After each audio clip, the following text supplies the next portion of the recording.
wonderful special events, parades, and services the Chamber offers, I believe this event is unique.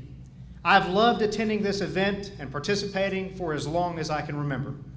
We have the opportunity today to hear up-to-date information on our community, our opportunities, our challenges. That is a wonderful thing. The speakers today here are not typical. You're about to hear from the professional leaders of our major institutions. I know from personal experience that they and their staff take these presentations very seriously. All of them, even President Heatherly, have put in the work to make our time together extremely beneficial. At Jones-Onslow EMC, we are proud to sponsor this event. Jones-Onslow is not your typical power company. We are a member-owned electric cooperative. And as a native of Onslow, I'm particularly proud of the fact that in 1939, Jones-Onslow was conceptualized on Hargett Street in Richlands and brought into being here in Jacksonville as the Jones-Onslow Rural Electrification Authority. Now, I'll tell you, we've come a long way since then. Today, we're the fourth largest electrical cooperative in North Carolina, serving 6 counties, and we are growing at the rate of 254 new services every month. What also makes us special is that we follow a set of 7 key principles, one of which is concern for community. We work for the sustainable development of our home communities. Today's sponsorship and all the other sponsorships that we do annually provides facts to support that. But beyond our financial support, allow me to mention my final point. The employees of Jones-Onslow are also not typical. We prove our support this morning, in addition to our financial sponsorship, by our presence. With me are members of our executive staff, key employees, and participants in our own internal leadership development program, Vision EMC. My friends, these are the people that literally power your community. Jones-Onslow employees, would you stand?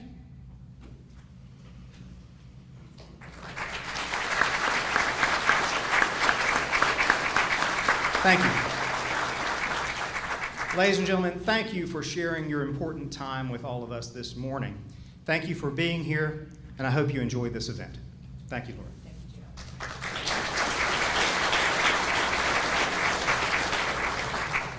And now I'd like to invite the Chamber's 2019 Marine Chevrolet Woman of the Year, and under her new title, Community Relations Rep for Henson First Camp Lejeune Legal, Ms. Adrienne James.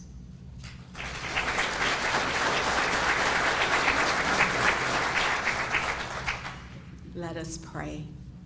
Heavenly Father, we thank you for this day, the beauty that is shining on the outside and the inside as we come together to get a report of the state of our community. I ask that you bless every organization, every company that is represented. I ask that you would continue to strengthen all of our service members, whether here or abroad. Strengthen them as they continue to serve our nation. We ask that you would bless the food that we are to receive. Let it strengthen us into thy service. This we ask in the matchless name of Jesus Christ. Amen. Amen. Join me with the pledge. Please stand. I pledge allegiance to the flag of the United States of America and to the republic for which it stands, one nation, under God, indivisible, with liberty and justice for all. Thank you. Thank you, Adrienne. Okay, we're going to be beginning our lunch service shortly from the students, so sit back, relax, and once everyone has been served, we'll begin our program. Thank you.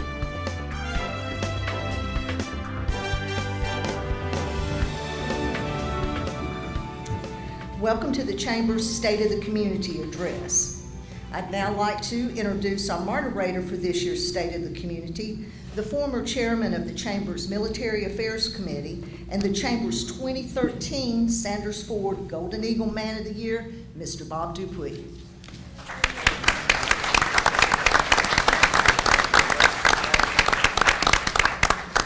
An enviable job, I know.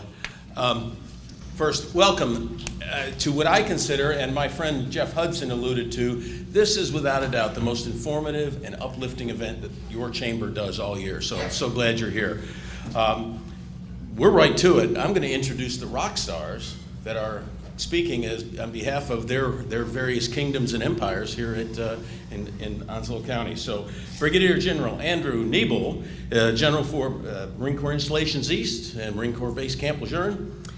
He's so big, he has 2 zip codes. All right. Colonel Garth Burnett, Commanding Officer, Marine Corps Air Station New River, not to be outdone, has 2 runways. Onslow County Manager Sharon Griffin. Sharon, the county has been here since 1739. You have not. I met you. Okay. Our mayor for Jacksonville, Sammy Phillips, he has the honor of being the youngest mayor for the youngest city in the nation. Average age in Jacksonville is 22.8. This room just raised that a lot.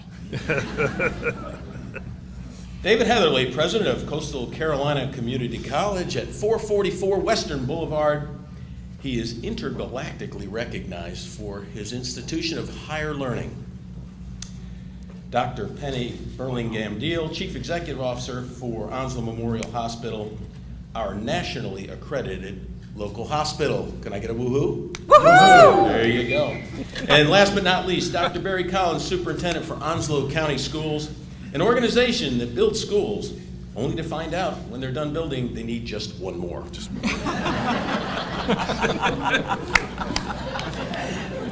As your moderator, Lorette has tasked me with keeping the panel focused and on time. So I ask each of our panelists to keep your remarks to 3 minutes.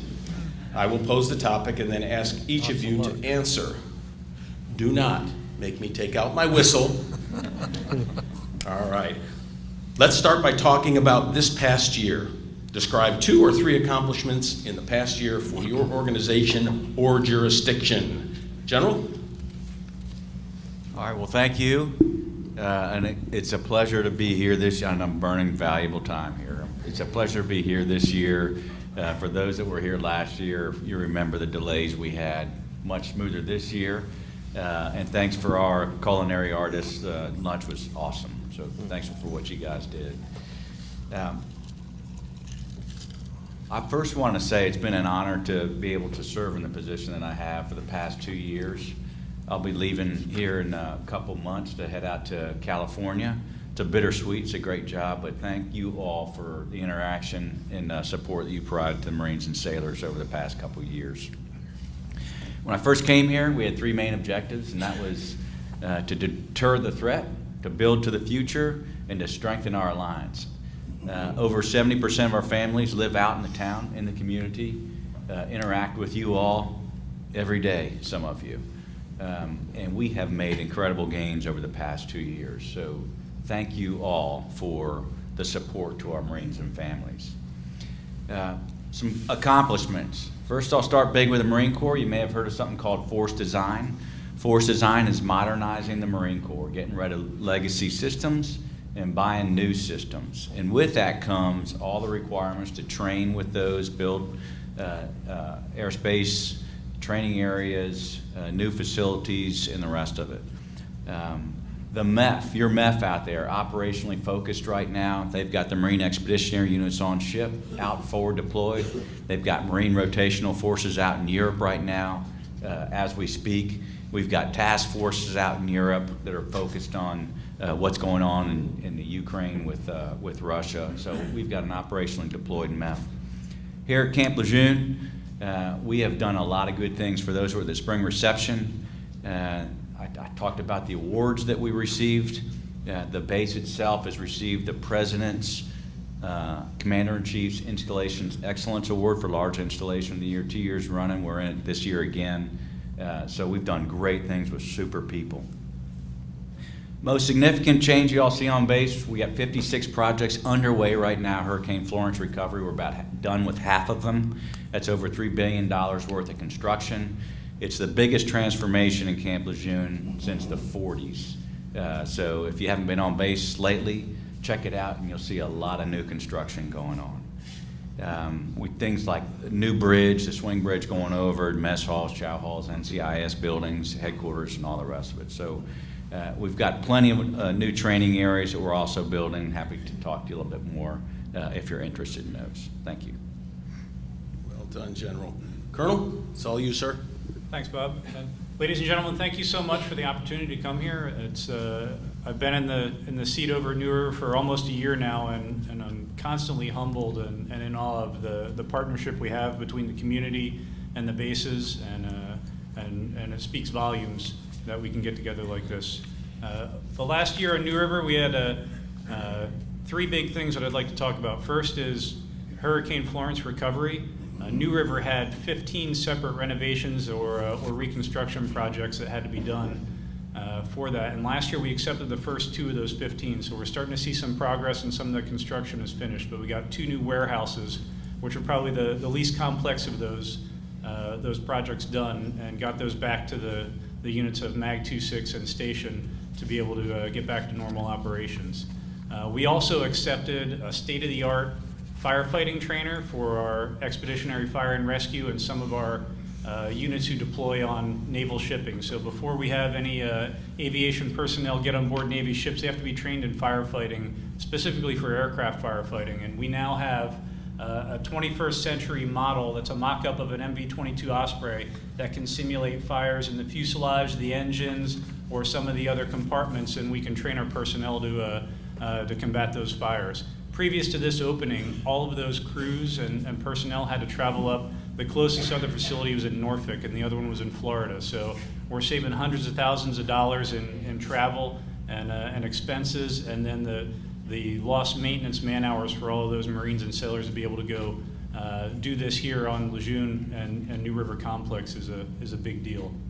And then lastly, the General alluded to some of the awards that we've received over the past year. MCAS New River was awarded the WPT Hill Award for the best full-service mess hall in the Marine Corps. And it's not lost on me and my staff and all the Marines and sailors on the station that it's not Marines who are manning that chow hall. It's the members of the community here who are doing all that great work and well-deserving of that recognition. So thank you for that. Thank you, Colonel. Sharon, tell us a couple things in the county, ma'am. I'd be happy to, and thank you for allowing me to participate today. This is always such a great pleasure. The county has been very busy, and in the past year, we've taken, I think, great improvements in our preparation for emergencies and our law enforcement and resilience. Through the leadership of our Board of Commissioners, our current budget year, we set aside 3 pennies of our tax dollars, our property tax, to do a better job of solving one of the challenges from last year, which was taking care of our fire service so that our citizens can rely on our fire service to come to their aid when they need their firefighters. We're very excited about this first step, and we've been able to share that with our municipalities so that as a whole, we're doing a better job. We've also taken steps to improve our IT resilience. Of course, we're always concerned about cybersecurity, and we have records for all of our citizens in the county, and we've taken great steps this year to improve that IT resilience. We also have increased our number of emergency responders. We are putting through this budget year additional firefighters, additional deputies to deal with some of the challenges that we have in our community, as well as EMTs. Another area that we've had great success this year is something very different. And we have our Lisa Whitman-Grice sitting back there at the table with some of our fantastic county staff and directors. And I'm pleased to announce on her behalf and of the county that our Onslow County Museum in Richlands was selected by the Smithsonian Institute to be one of the museums that is playing host to the traveling exhibit Crossroads, Changes in Rural America, which has just been installed. The grand opening was this past Saturday, and it will be here through the 10th of June. So I would really encourage you to go out. You probably haven't been to the museum in a while. Now is the time to go, because we have this wonderful traveling exhibit that only 6 other places in North Carolina were able to receive. So congratulations to her and to the staff on that. I've probably used up my 3 minutes. No, ma'am, you're doing great. Oh, good. Okay. He talked to me beforehand. So, you know. I was warned. And he talked to Mayor Sammy too. Okay. We all did. All of us So- talked to Mayor Sammy. Our next one, I would say, we were specifically instructed not to talk about, not to even say the word workforce, so I'm not going to say that. But what I will say is that we understand that we're only as strong as the people who work for us, and we have worked very hard this year to really improve our internal resilience as well. We have reduced our employee turnover, which we're very excited about. And we have also implemented our new value system and our new supervisor academy. We are really working internally on the culture of what it's like, what the experience is like to work for Onslow County government, because we know that our employees will never treat citizens any better than we treat them. So this is something that we feel really proud of this year with what we've done. And I'm going to stop there. Thank you, Sharon. Mr. Mayor? Well, It's all you, sir. I appreciate this opportunity to be here today. I always enjoy this occasion. I am kind of long-winded sometimes. I think 22 minutes was the record for a long time until and I'm pretty sure I was upset by the Chief Operating Officer of Jones-Onslow when he was the county manager, Mr. Jeff Hudson, over there, because I wish I'd have timed you that last time you did that. I think you would have took it over, but we'll still keep the record. But anyway, but you were very informative. It's a great time to be the mayor of the city of Jacksonville. We've had so many things going on, and we have a bright future ahead of us here that we'll talk about shortly. But I got 3 things that I wanted to talk about as far as the past year. Jacksonville, Jack Amyette Recreation Center. You know, I'm a kid that was born here, raised here. I remember Jack Amyette when it opened in 1960. I was starting to tell you how old I was then, but I'm not going to do that. But it was named after our first recreation director, Mr. Jack Amyette, and it opened in 1960, again, like I said. But in 2018, everybody experienced the wrath of Florence, which damaged it beyond use. And we, due to the fact of this being the oldest recreation center, we felt obligated as a council to rebuild. And we did so by creating a larger gym. Before it was an abbreviated indoor basketball gymnasium, but now it's a full-size gymnasium, which is great that they can actually play real games in now. And we did this for $5.4 million was the cost of the project, and it was paid for with insurance funds.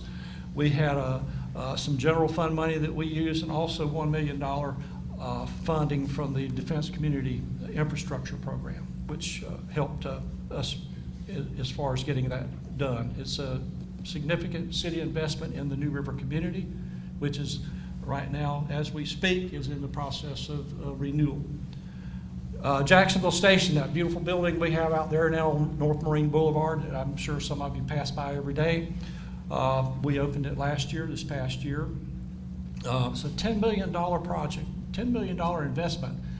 Can anybody guess how much city money actually went into that? Well, I'll tell you, because you don't know. 0.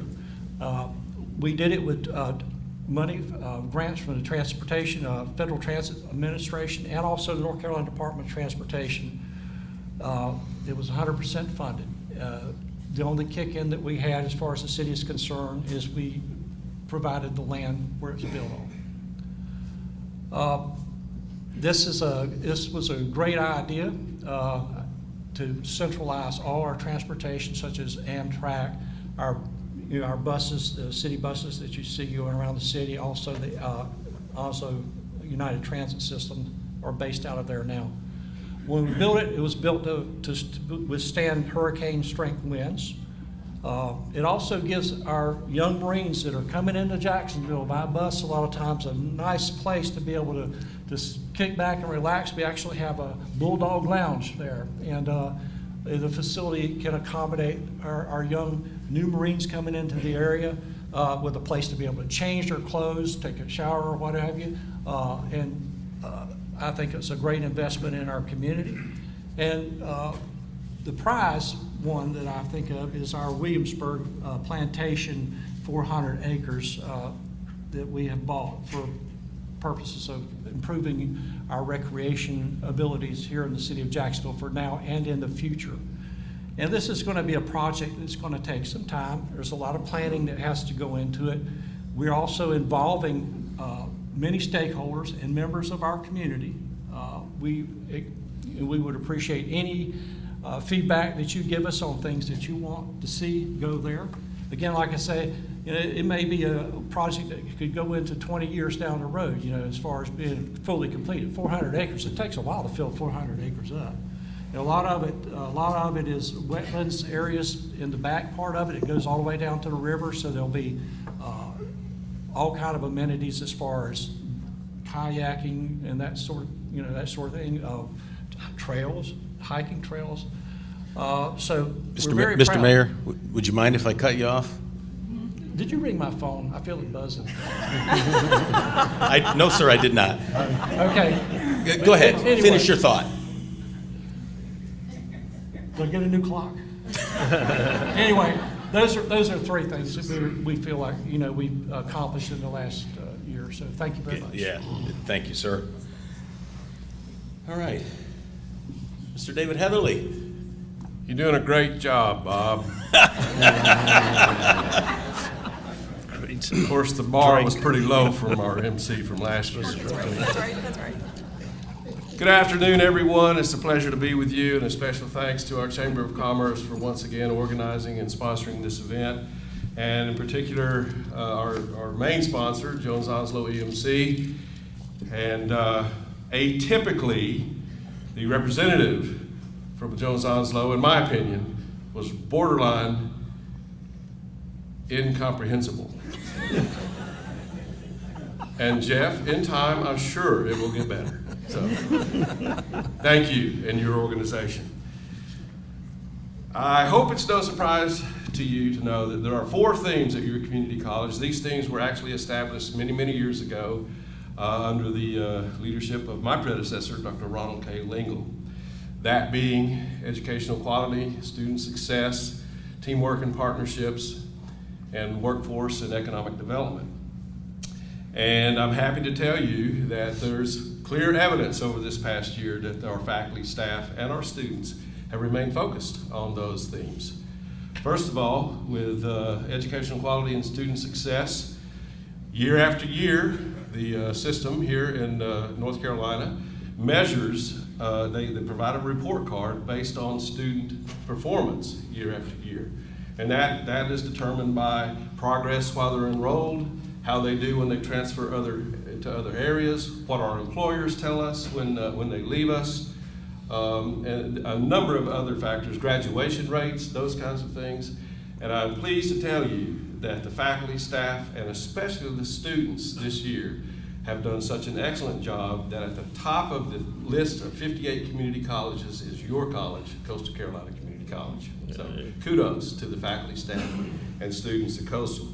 Teamwork and partnerships, I think there's evidence all around us. Everybody at this table has been involved in a number of cooperative efforts this past year. The college continues to be and has once again been named at the gold level in recognition as a military-friendly school. We serve our military heroes and their families both on our campus as well as Camp Lejeune and Marine Corps Air Station. And it's a pleasure to be involved with such a great military community. Through the support of our county manager, Sharon Griffin, and the commissioners, we're in the process now of the planning stages for renovating the first floor of our LRC, our Learning Resources Center. And in that, there will also be included a long overdue Veterans Center. And so we're very excited about that.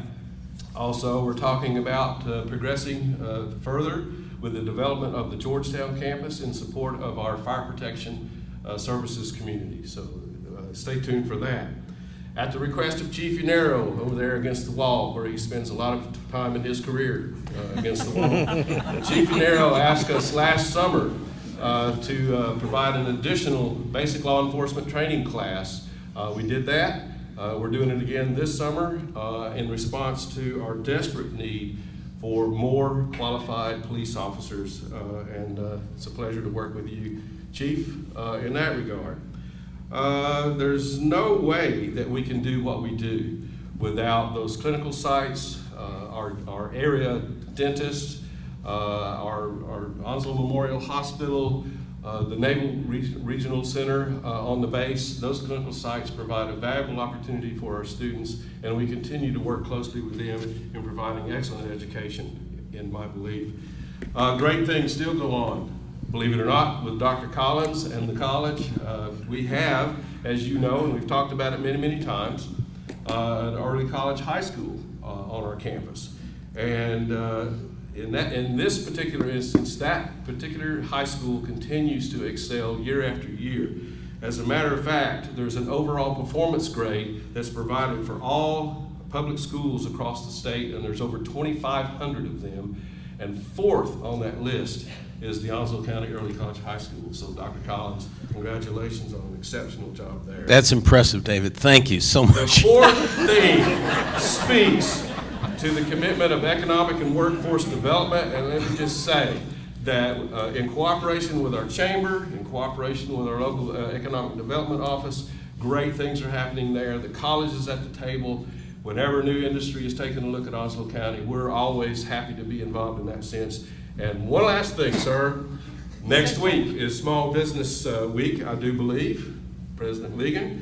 And I will say the college's Small Business Center continues to work closely with the chamber and support our local businesses, having served this past year 244 with 23 startups, creating 71 new jobs and retaining 64. Thank you, sir. That's great news, sir. Thank you. Dr. Penny, woo-hoo. Woohoo! I would like to echo what Dave said. You are doing an incredible job, Bob.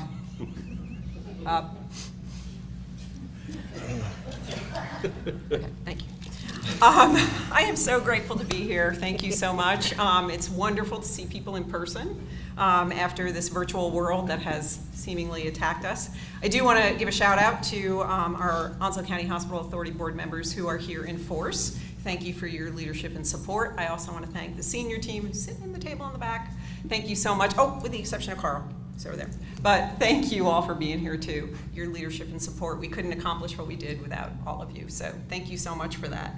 When it comes to achievements, I think the greatest achievement that we have is for this past year, and the last several years actually, is maintaining financial stability during incredibly unstable times. For those of you who are familiar with what's going on in healthcare, with healthcare systems or hospitals, it's become increasingly challenging to have a positive operating margin in this environment. For those of you who are aware of Onslow Memorial Hospital, you know that it's been particularly a challenge for Onslow. So in 2018, in fact, we had a $13 million loss when all was said and done at the end of the fiscal year.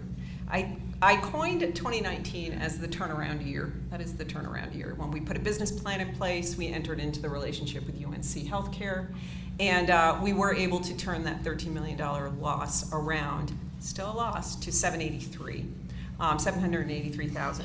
But the subsequent years after that turnaround year have been year over year positive. We had gone from, in 2020, a $3 million revenue in excess of expenses to just this past year, $5 million revenue in excess of expenses. So great. But to drive the point home and how far we've come, days cash on hand, in 2018 we had a low of 20 cash days. 2021 we had 78 days, And in 2022, we had 79 days. So we just keep doing, holding very stable. Again, could not do it without the support and the expertise and the wisdom of the board and the leadership and expertise of our senior staff. So thank you for that. This 3-year plus transformational journey that we have been on when it comes to our finances, I can tell you that it's not only allowed OCHA to report some of the strongest operational performances, 21 and 22, but we've managed to do that during a global pandemic, of which whose name will remain nameless, because we're not supposed to mention COVID, just so you know.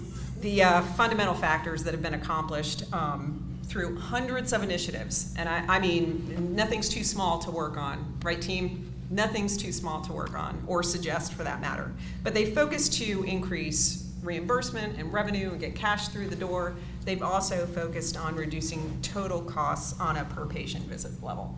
So that has culminated in what I'll tell you, what we have been told, the board members know this, the senior team knows this. We are one of the few hospitals, if not the only managed entity in the UNC healthcare system that has a positive operating margin and has maintained that for the last few years.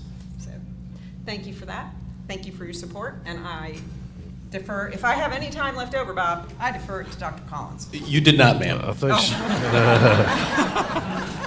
she ran into my time, and I'm going to Go ahead, Dr. Berry. Keep mine. Thanks, Bob. Thanks, Bob. Oh, Bob. It's just a little joke we got going up here. So. That we're having a hard time with, apparently. Yeah. We're struggling with it. Hear, hear. Thank you, guys, and thank you for allowing me to be here, and thank you, all the panelists, speakers up here, except for maybe one. A few months ago, I think it was back in March, I spent about 4 hours in a car with David Heatherly, and needless to say, we're still friends. Yeah, it took us a few months to get over it, but yeah, I appreciate you, man. I want to thank our school board that's here today for allowing me to be your superintendent, and I want to thank our executive staff and folks that are here at the table next to them. They're the ones that keep the wheels on the bus for me, so I appreciate them. I've got 3 things I want to talk about. One is one that we're very proud of. It's the Future Teachers of Onslow. We've started this a couple years ago. It's starting to pick up steam. We're not supposed to talk about all the vacancies that we have, which everybody up here realizes, but we wanted to do something that was homegrown. And we had 60 to 70 students that are participating in that, and we're trying to grow our own teachers here in Onslow. So that's one thing that you'll see that's kind of out there that we're very proud of. One of the other things that we're doing, and this kind of correlates with this safety and security, is we've expanded our resource officers, and thanks to Chief Finero and our Sheriff's Department as well. We have a resource officer in every school, and at our 2-3 largest high schools, we have 2, and also at the Onslow County Learning Center. So we're very proud of that. We've opened a new school this year over at Clearview. We're beginning work on Northwoods Park Middle School expansion. You probably saw something about that in the paper. We were working on our budget this year and looking at a generator that we're going to install over at Jacksonville Commons Middle School that will impact all of us, especially during times of need when we have shelter issues that we need to get people to those shelters. So. And the last thing is we need a new school. Seems like every year. I'm up here, and every year we say the same thing. About every 2 to 3 years, we're going to need a new school. That has been the projection for the last 10 years, and it certainly looks like that into the future. So the next one will be over on Belgrade-Swansville Road. Most of you may remember the old Tabernacle site, Tabernacle School. It's where the soccer complex is now. So we're looking at that, and I think August of 25 for that to be ready. So thanks, sir. Thank you, Doctor. All right. We agreed early on, and Penny echoed it, that we're not allowed to talk about the workforce issues because you beat that dead horse badly last year. So if you have any other challenges, sorry, you had time left over, see that? If you have any other challenges other than workforce, let us know for your jurisdiction. Sharon, I'm starting with you. Fantastic. Yes, we do have other challenges, and it's an important one. We probably mentioned this last year as well, but during the past calendar year in our E911 center, we've seen a 27.2% increase in mental health calls and a 24.3% increase in overdose calls, even though they were already at record levels in the previous years. We clearly, as a community, continue to have ongoing mental health and substance abuse issues, and these are things that impact all of us and all of our departments, law enforcement, EMS, child protective services, and our adult protective services caseloads. And it is definitely a challenge that we will continue to face, and one that Dr. Penny and I and many other folks in the community continue to talk about. A second challenge that we're facing in Onslow County, and this is something that a lot of local governments look at, are infrastructure challenges, and in our case, the landfill. The combination of our population expansion, Hurricane Florence allowing everyone to throw their mattress away, and some of the other changes that we've had over the years means that our landfill is running out of space more quickly than anticipated. To do the expansion is going to cost a minimum, and everything costs more now, of about $30 million over the next 5 years, and ultimately in the next 10 years about $60 million. We were able to send some of our ARPA funds over to help with part of this first part of the phase, but we are looking at how we are going to responsibly expand our landfills so that all of us have a place to take our garbage, which is kind of important. Our third challenge and opportunity, and it really is both. It's interesting how this works, but recently our North Carolina General Assembly passed Medicaid expansion for North Carolina. It is requiring Onslow County in this year's budget in just DSS and health to add 22 new positions because we anticipate receiving more than 10,000 new applications in Onslow County for Medicaid services. We will have an extraordinary amount of extra work that we have to do at the county. The opportunity side of that is there should be more folks in our county that can pay for services when they go see Dr. Penny. So, and when they go see other healthcare providers. So it is something that is kind of, has two sides to it. But on our front, we are expanding staff and making preparations to take all those new applications. Good. Mr. Mayor, tell us about a couple challenges you have for the city. Well, I'll tell you, one of our biggest challenges is the availability of adequate housing at affordable rates. Our recent study of our housing situation in Onslow County indicates that we have approximately a need of about 6,000 additional affordable housing rental units. We're making small progressions. The private sector is making small progressions towards trying to alleviate this problem a little bit, but we've just recently had 80 units that were built on Blue Creek School Road, which is now in the city, and second phase will be getting underway soon for 72 other units. The state just recently approved 40 units for workforce housing at a location on Gum Branch Road, and another developer is scheduled to build 8 affordable supportive units for the homeless population also on Gum Branch Road. And the city is also partnering with a local developer to construct 64 housing units in the Commons area. This is probably one of the biggest challenges we have. Unfortunately, we do have a growing homeless population, and it has to be dealt with. It's one of those issues that arise that you've got to have compassion in your heart to be able to be able to do something for these folks that have been misplaced. As far as the opportunities are concerned, going back to the Williamsburg Plantation property, that's going to be a biggie for us as far as an opportunity. We are hiring a team of experts to come in and help us with this as far as master planning is concerned.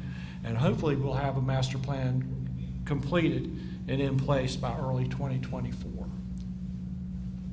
How was that? You did great, sir. Thank you. Gosh. Almost fell asleep watching the clock. Thank you. David, what do you got for the college, sir? Well, I wish I could tell you that we still did not have the challenge of enrollment declines, but I cannot tell you that. We have not seen the enrollment levels to what they were before Hurricane Florence, actually. And the good news there is we have had support both on the federal level as well as the state level. The college has received over $20.5 million from the federal government in support of students. Well over half of that went directly to students to help them with their needs, including tuition and other costs associated with the pandemic. Roughly over $2.1 million from the state. A little more flexibility with those funds to help us with various needs, including salary dollars. Now, the federal money actually expires next month, and the state money expires in December of '24. So in the event that we don't see a real turnaround with enrollment, there could be some very difficult decisions that need to be made at the college. Hopefully that will not happen, but that certainly is the reality. Even with those declining enrollments, though, we have seen in 2 areas incremental increases each year since 2018. And that is short-term workforce training, as well as dual enrollment with our high school students opting to take college courses while they're enrolled in high school. And this is outside the early college. But now, with that increased demand, particularly with short-term training, and I've worked with our county commissioners as well as our county manager, Griffin, on our problem is not so much identifying where the needs are. I mean, we're turning students away in automotive technology, in welding, in power line technicians. I mean, there are a number of, we could double our nursing program if we had the facilities and the clinical sites to accommodate it. We just simply don't have a place to put those things. So that is a challenge as well, facilities and how we can accommodate that. Lastly, I think I would be remiss, if you've been reading the paper or watching the news, you probably are aware that there's some degree of scrutiny on the state level. The legislature is taking a look at our community college system. For years, there has been the debate on whether or not our system should be more centralized than it is. As it is now, there's a great deal of autonomy with the local colleges. There are 58 total colleges. Each one has its local board. We have excellent board members here at Coastal Carolina Community College, but there is some debate now. There's actually a bill that just passed the Senate. It's now in the Houses, on the House side, to determine whether or not governance needs to be changed. And that could have an effect not only on the state level, but also on the local level. So we're keeping an eye on that and working closely with our legislators, and hopefully that will not be detrimental, or at least in our opinions, and we're hoping, and we're very encouraged by what we hear from our local representatives and senator on that regard. So just stay tuned. Very good. Thank you, David. Dr. Penny, any challenges and opportunities, maybe? Oh, a few. I'm really going to just focus on one, though, and Sharon and I could have gotten together and actually delivered the same. So we have a significant issue with mental health patients, substance abuse patients, and social hold patients. The social hold patients, I have referred to one of the staff the other day as socially fragile. And they are patients that don't have any real medical need to be in the hospital. They're there because they can't be managed for various reasons at home or wherever they tend to be. I want to share some statistics with you. For 18 months, this is an 18-month time frame ending November 22nd, 114 patients remained in Onslow for 30 days or greater. This type of patient that I just spoke to, mental health, substance abuse, or social holds, the socially fragile population. That range in terms of dates or days, it was from 21 days to 343 days in our hospital. Onslow Memorial Hospital is not a psych facility, doesn't treat substance abuse, doesn't treat any of that. We aren't licensed to do so. We don't have the capacity to do that. 6 of the 114 were actually housed in the emergency department. The range of days held in the ED were from 31 to 83 days in our emergency department. Many of the patients included in this data, their need for medical intervention, because often they come and they do require medical intervention, right? Think about overdose. That's taken care of in the first 2 or 3 days. One patient, not included in that data set, by the way, because they were discharged January 2023, spent 137 days in the ED and at no time required medical intervention. We are doing a disservice to that patient population. Current highlights for May. So patient 1, I've got 3 patients for you. Patient 1, inpatient bed for 91 days. Medical reason, 2 of those days. No need to be for medical intervention for 89 of the 91 days. Patient 2, 68 days. No need for medical intervention. They were medically stable for 65 days. Patient 3, inpatient bed for 187 days, of which they were stable for 138 days. So there's multiple reasons why we run into these issues. Some, the social holds, the socially fragile population in particular, they have an inability to independently live, but aren't appropriate for hospital level care. In our hospital, for social reasons, we hold them, and those, again, are the socially fragile. It may be transportation.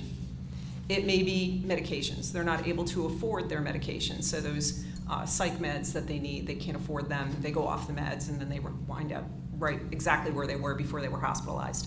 Housing, guardianship, limited locked units that are available for Alzheimer's or dementia patients.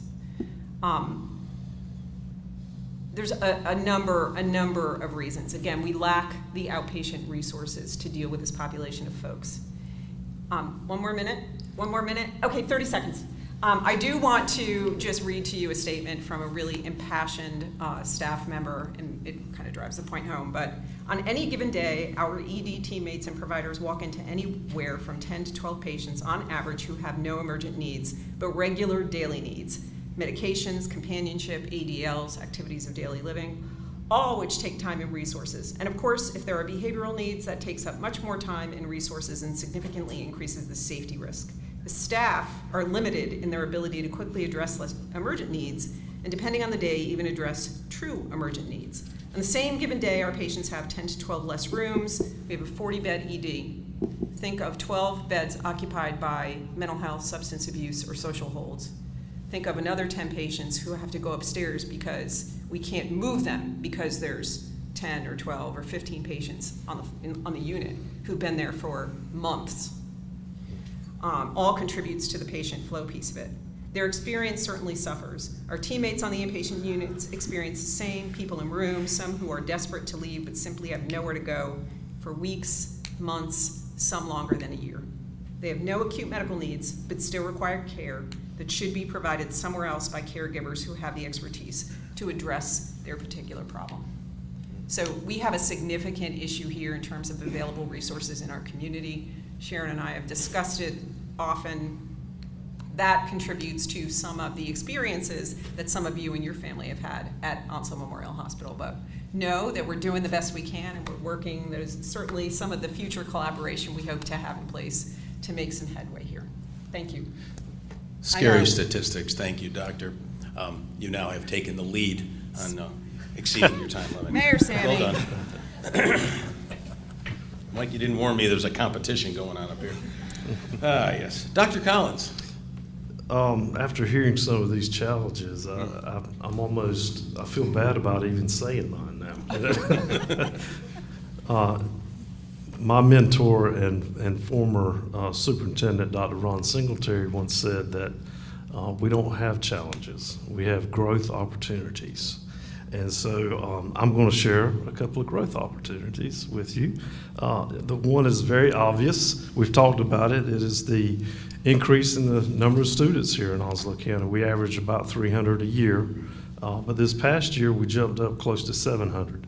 So again, with these challenges come the growth opportunities, and we've been able to, just yesterday, our board met with the Board of Commissioners. We had a great meeting about looking towards the future and budget and that sort of thing. We're going to have to come back at some point.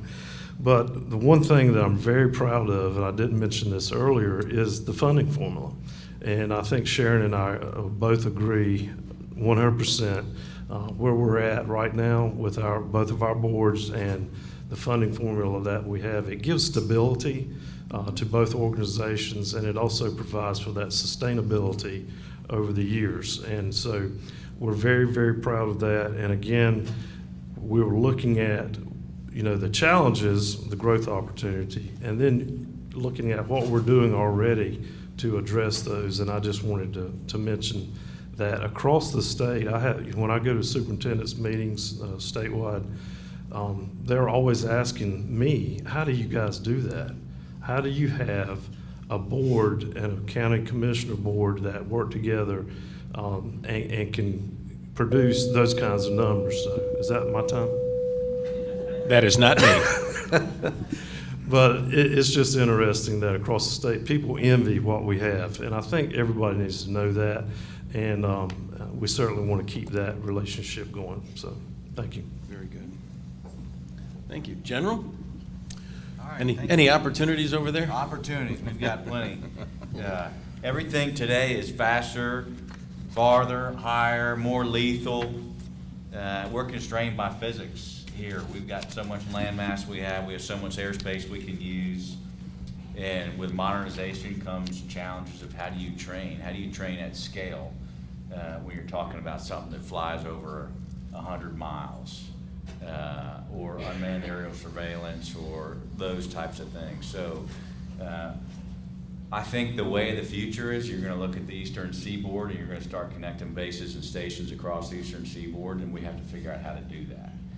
We got a big Atlantic Ocean, but it's also a big highway in the sky. So there's some challenges there that we got to work through locally. We appreciate everybody's support for encroachment. Encroachment on bases and stations is a big deal, and if we don't manage that, then we really start losing our ability to train and our lethality. You'll hear the MEF commander say it's all about lethality and being able to get out and do our nation's bidding when it's required. We also, with a more connected, a more globally connected world that we live in right now, more information dissemination, more vulnerability exposure. So we've got to start hardening and build resilient infrastructure. That's not only on the base and station itself, but that's also out in the community working with our partners. You're talking about energy, you're talking about wastewater treatment, you're talking about water production, all those things that feed. We live in and outside the fence line, we're connected. So how do we do that? And we've got some ways that we're trying to get after that. One of them is, an example would be with Duke Energy. We've got a 13 megawatt solar photovoltaic solar farm that we built right inside the base. Duke built it, we didn't build it. And then they just added an 11 megawatt battery storage system that's connected with that. That serves a community, that serves taxpayers, that serves people paying for energy outside the fence line. They can divert that if needed at that substation, but that's an example of resiliency on how we can manage energy both inside and outside the fence line. We're building a microgrid. It's called a Camp Johnson. A microgrid allows for a concept called islanding. So if power's down, we get another Florence out here, we can isolate and in certain areas and build a microgrid that allows us to maintain power on resilient power resources, renewable energies, those types of things. Another challenge, all of us are familiar with this, is hurricane preparedness. This really goes beyond hurricane preparedness, but the one message I want to get across is the power and the importance of relationships and trust before a crisis happens, and that's why these events are great. You know, we say you cannot surge trust at the point when a crisis happens if it's not there before then. So now is the time to build relationships, to find out who you can count on and where it is needed. So when it is needed, it's picking up the phone and you're executing on a moment's notice. Quality of life, we've got plenty of our folks here from MCCS here. Just raise your hand if you would. Julie, you too. Okay, quality of life issues. Quality of life is a big issue. If you go to a ball game and you're excited to go see the Panthers play, but you get up there and your seat's broken and the bathrooms aren't working, your experience isn't going to be that good. So we're working on quality of life issues. That same analogy can be brought into the service. It's a single Marine experience or it's a family experience. We've all seen the Camp Lejeune water ads. Well, if you're not from around here, you're kind of hesitant to come here, or if you're a mom or dad and your son or daughter's coming here, that might bring some concern. The quality of life here is a big deal, and it ties to retention of our service members here in the Eastern Seaboard's largest U.S. Marine Corps installation, and it also ties to talent management, keeping the best that we can. And that's all that I've got for that one. Thank you. Thank you, General. Colonel, the sound of freedom. Thanks. The biggest challenge we're looking at New River is nested a lot in what General Niebel was just talking about, and some of the modernization efforts from Force Design 2030, which is coming out of the Marine Corps' vision and guidance on how we are going to modernize the Marine Corps and support the national security strategy, and how do we be most prepared for what is next, not having the crystal ball to say exactly what that's going to be.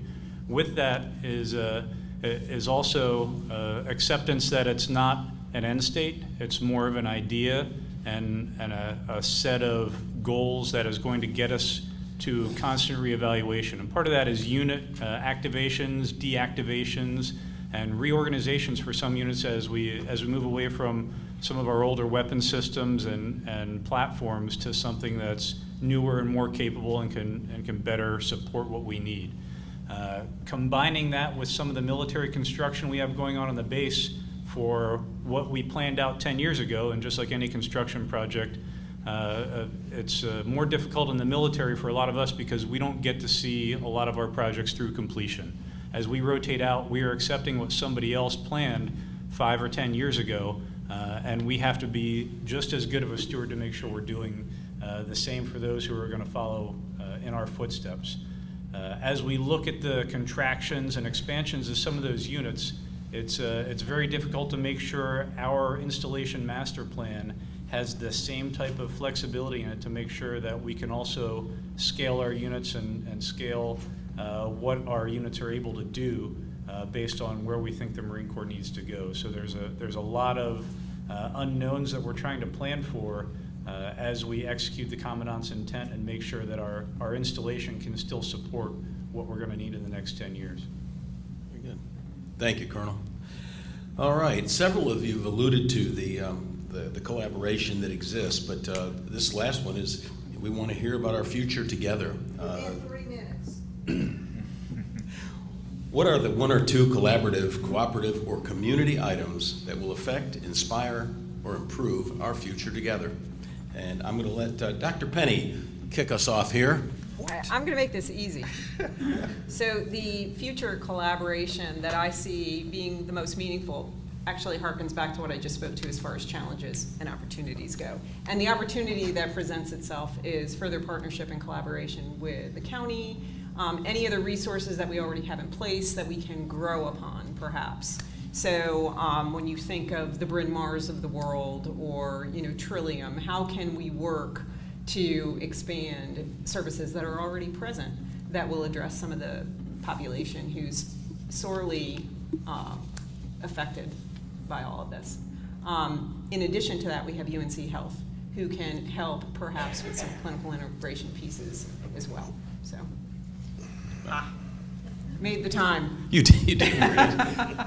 Dr. Collins, all you, sir. I think it's already been mentioned, the relationships, the trust building, the respect, the collaboration with the folks that are up here, but also with the folks out here. And I think it's really simple. I think we all get up in the morning, we put on that Onslow County jersey, and the name on the front is more than the name on the back. And as long as we have that attitude, I think we're going to be fine. Thank you, Dr. Collins. General Nebel, what do you think? Yeah, I think we've got some partnerships that are in place right now, and you know, I heard recently one hand washes the other, and that's really with the folks out up on the panel here and you all. Just to name a few, partnerships with emergency responders locally here in Jacksonville and Onslow County. We've had a mutual aid agreement with North Carolina Forestry Service for years, and that was just renewed. There was a recent Holly shelter fire that we had 5 different services out there. Naval Medical Center, Camp Lejeune, 1,700 trauma patients this year, more than 1,000 of those being non-military out in town. And that's also a benefit to us. We're getting to see trauma patients and get the reps and sets and training that go along with it. So that's a perfect mutually beneficial relationship we plan to keep on into the future. It was mentioned earlier, Defense Community Infrastructure Program, also called DCIP. This is a program that's only 3 years old. This is where we'll go out and look for projects out in town. We'll solicit projects out in town. I'll put a letter on front of a package, a nomination letter, and strongly endorse. And it helps things like Ellis Airport runway repavement, the Jack Amuret Recreation Center that the mayor talked about. We're looking at areas on 24 from Jacksonville to Moorhead. Flood-prone areas that would allow us to get out of town quickly out of Moorhead City Port. And then we're looking at things like partnering with, I talked about energy, critical services, on hardening those structures and building more resilient structures, so if it gets knocked down, we can get up quick and we can continue to operate. That's part of the DCIP program that we go after funding for. Shoreline stabilization projects, we got 3 of them. 2 at Cherry Point, 1 at New River right now. That's our REPI program with North Carolina Coastal Federation. I'm happy to say we've got a robust Adopt a School program, 25 schools that have partnerships with military units, and we've got folks that go out and spend time with the students and do productive things with the students, and should be a good influence on the younger folks. And last, I want to say, and this is a big thank you to Onslow County. Onslow County in its entirety is now a Purple Star district. And what that means is there are certain things that you have to do to qualify as a Purple Star district in collaboration with the military. You're basically a military-friendly school. There's unique things that a military child brings to a school district. They may be new, don't have friends, they may have family challenges as they come in here. In Onslow County has now opened their arms up to our military dependents out there, so thank you for that. Thank you, General. Colonel Burnett, at New River, routinely, your predecessors have been called a term of endearment called the mayor of New River. So I think that really goes right well into what you're going to say to us, I hope. It does a little bit, but what I really wanted to talk about is something the General just mentioned, which is the Adopt a School program. Last year, 5 units on New River entered into adoptive partnerships with a local school in Onslow County. And for us to have that type of volunteerism and interaction with the next generation of both military and community children is amazing. I know, speaking from personal experience, our headquarters squadron at New River has sponsored Dixon middle school, and while my daughter thinks it'd be the worst day of her life if I showed up at her school in uniform, I've seen some of those Marines from our squadron there in the first week of school helping out in their in uniform to help get the kids to class and showing up to volunteer for some of the after-school activities, and just the interaction and the ability to have a positive influence in those children, I think is one of the most valuable collaborative things that we're doing both on and off base. And I'm probably not exaggerating when I say the Marines get just as much, if not more, out of that as the children do. I think it qualifies you as the mayor of New River, sir. Well done. Sharon. Thank you, and thank you again for having us all here. When I look at how we can better collaborate for the future, I will echo what Dr. Penny said. Obviously, we all have to pull together to find more resources and to better address some of the community problems that really hit all of our services, and that is some of our mental health and substance abuse issues. In addition, we really join hands with everyone at this table in preparation for a hurricane season, and anytime we have emergency needs, and really the very best is brought out when we work together to take care of our citizens when they most need us. I would also highlight that I think as we look to the future in Onslow County, we are #1 in the state for having the youngest population. We have the youngest median age in the state of North Carolina, the largest percentage of human beings who are 18 years old and below per capita. And I think that we've left some opportunities on the table to date, and there are many things we could probably be doing collaboratively to better reach this population, to bring in economic development opportunities that better address the needs of that age group, provide more jobs for the future so that we have kids who want to stay here and enjoy all that Onslow County has to offer. And I think we'll all collaborate on that as we move forward. Thank you, Sharon. Mr. Mayor, any collaborative opportunities? Well, I think the big thing we need to focus on here is quality of life, not just for the citizens in Jacksonville, but for our whole community, Onslow County. Our citizens, they deserve nice things, and I think that, having nice things can build that community pride that we so need here. Collaboration, I hear collaboration. We have a board of county commissioners now that I feel like that we can work with very easily, and we've actually have been talking about doing some things jointly, and I think we're going to have further discussions on that. And we're going to get more done working together as opposed to working in separate entities. I think that we can bring more to our community, more to Jacksonville, more to Onslow County by working together. I did want to share one thing with you, and I'm keeping this short. I would like to share with you the news that we are in the process of working with a private individual who is planning to bring a team to Jacksonville for the Old North State Baseball League. And the Old North State Baseball League is a college program. These are college baseball players that play during the summer when school's out, when college is out. We have our field over there at Jack Amyette, which is, if you haven't seen that, the city spent over almost $2 million in renovating that whole field and facility over there. It's going to be a great opportunity for us here.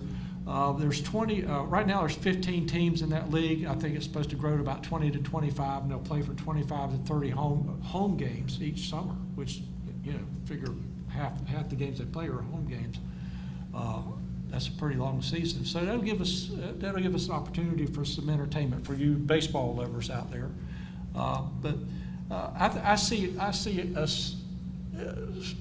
a bright side, and I think I hope everybody can join me in that desire to make Jacksonville shine. Very good. Thank you, Mr. Mayor. Last but not least, our community college president, fearless leader, David Heatherly. Thank you, sir. and thank each of you for bearing with us this afternoon. We very much appreciate your attention and this opportunity to share. You've heard today of numerous examples of collaboration and cooperation. One thing comes to mind for me as I was attending last week's reception on the base. Had a conversation with General Nebel, and I did thank him for his efforts toward community relations and more cooperation with our community, to which he responded that was and will remain a priority with the Marine Corps. And as I might have said last year, I view, having been in this community for so many years now, I view us as not a military community, but the military community. I may be the weak link up here at this table, but I can tell you, in working with these leaders, the future looks really, really promising. I see no reason that you should expect that collaboration and cooperation will be diminished in any way whatsoever. And I do feel that our future remains optimistic. I think our potential continues to grow, and you, I believe, are most fortunate to be in this community. So again, thank you very much for your attention today. We appreciate your being here. Thank you, David. As a friend of ours used to say, a rising tide floats all boats. Very good. Well, thank you. That's it for me. Lorette, would you like to close us out? And Bob, I want to thank you for donating your time to do this, since schoolies couldn't help us out, so I appreciate you being here.